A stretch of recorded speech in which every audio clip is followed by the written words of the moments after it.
Bom, gente, como eu ia dizendo na primeira parte do vídeo, né, a estratégia da defesa vai ser por esse caminho, né, inscrever ela dentro de uma espécie de sintomatologia, né, e através de uma requalificação, eles vão fazer isso através de uma requalificação moral dela, né. E por isso eles vão tentar criar essa diferença entre a vida anterior e a vida do momento que ela comete o crime, né.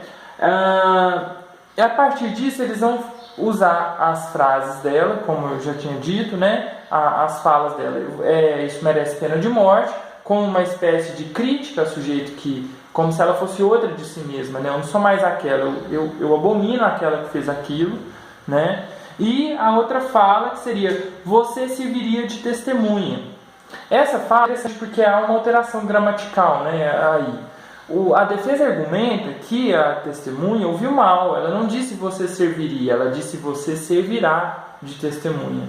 Quando ela diz você servirá de testemunha, ela quer preservar a testemunha, ela quer que haja provas contra o crime. Entretanto, ninguém fabrica provas contra si mesmo, né? Ao menos dentro do seu raio de interesses fundamentais, ninguém faria isso, porque realmente ela poderia ser condenada, né? Então, ela não quer impedir, no caso a Henriette, nesse estágio de consciência que ela está, depois do crime, ela não quer impedir que haja testemunhas, ela quer que haja testemunhas, ela quer que o crime seja punido, né? Nesse ponto, os princípios que regem a questão do direito penal entram em choque, um choque muito radical. Olha a citação do Foucault.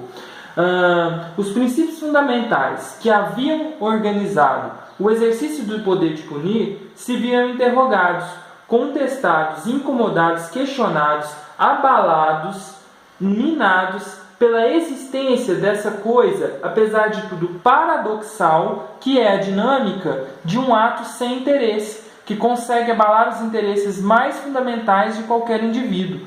A questão do ato sem interesse, que a acusação se omite, está tão evidente que a Henriette não fabricaria prova contra si mesma, ou ela mesma assim, ela não ia querer, com essa postura diferente, né, dela, ela estaria indo contra os interesses fundamentais, que é a própria vida.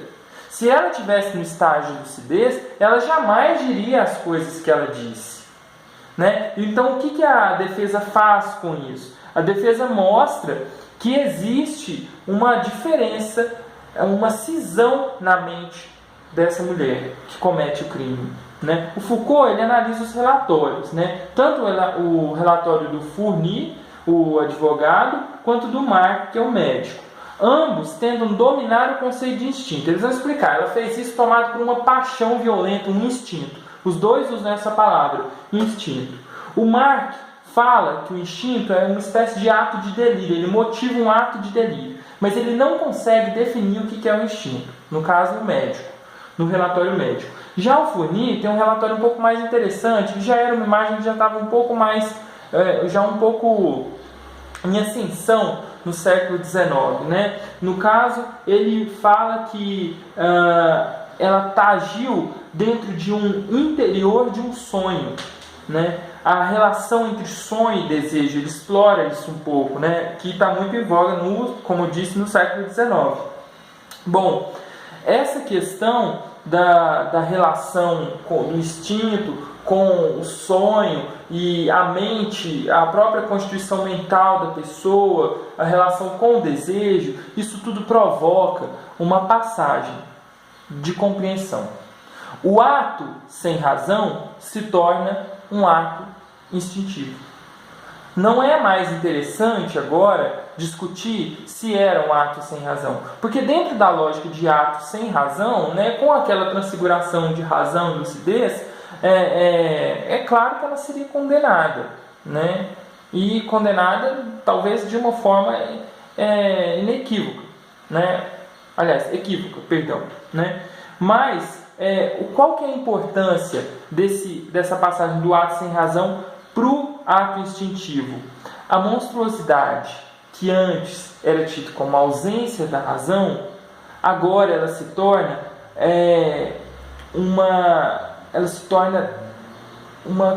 uma característica que está localizada no interior da dinâmica dos instintos. Isso é muito radical e eu vou mostrar, espero que a gente possa falar um pouco sobre isso. Por quê?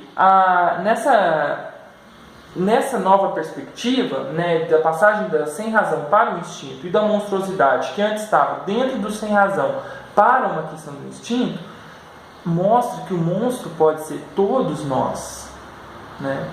Então, isso cria uma nova relação psiquiátrica, né, entre a loucura e o instinto. Essa nova relação psiquiátrica, ela cria ela expande a loucura a todos os homens, né? Ou seja, o monstro, né, lembrando lá do início da aula do King Kong e como que há essa passagem do monstro exagerado para o familiar, para o anormal, é justamente porque o próprio Foucault, inclusive, se pergunta: é patológico ter instintos? Ele faz essa pergunta na página 113. Né? Óbvio que não. O instinto é próprio do ser humano. O homem, então, nessa nova linguagem, é visto como um animal. Né? Isso traz novos problemas, né? Porque, afinal de contas, então vai ter que ter um domínio dos instintos, né? Sei lá, vai ter vai gerar uma série de novas indagações científicas, sobretudo, né? E um novo domínio da psiquiatria. Porque antes, como eu já disse, frisei bastante, ela era um saber social e médico. Agora ela passa a ser um saber social, médico e psiquiátrico. Isso é revolucionário. Porque, psiquiátrico. Ela passa a ser um saber social, médico e biológico.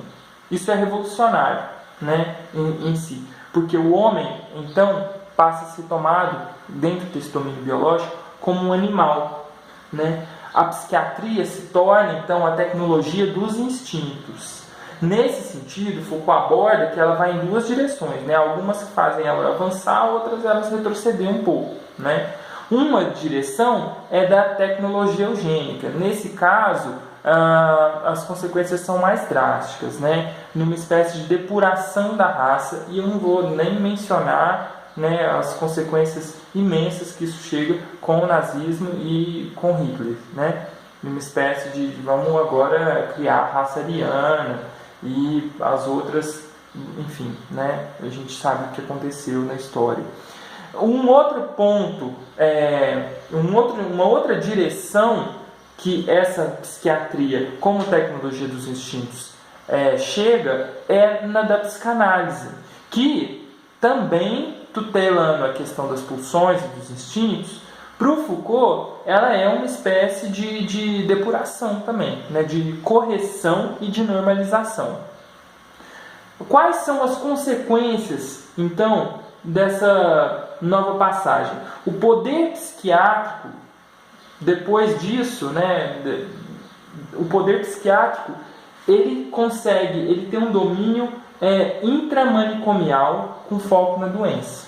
Isso, gente, vai acontecer ao longo do século XX, os manicômios e toda uma questão de exclusão social, né, de retirar as pessoas que teriam, então, os desvios, né, que fossem os anormais, do ciclo social, internar uma série de experiências, enfim, coisas que a gente já sabe e já foi abordado em outros momentos.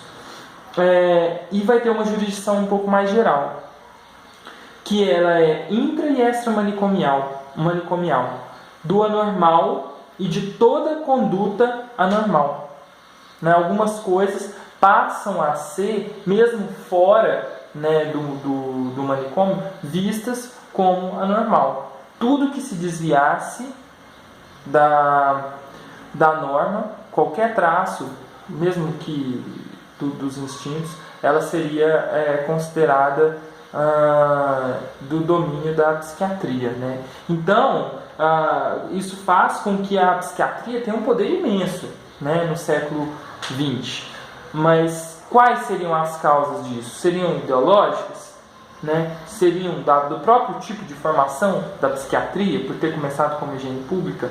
Para o Foucault não é nem uma coisa nem outra, né? É por certa distribuição dos mecanismos de poder, né? Tanto do poder e do saber, que são próprios do campo jurídico, quanto do campo médico, né? Lembrando que a psiquiatria deriva desse campo médico, né? Então, nessa distribuição de poder é que causa esses dois, essas duas características que a psiquiatria, imensamente agora poderosa, teria no século XX, né?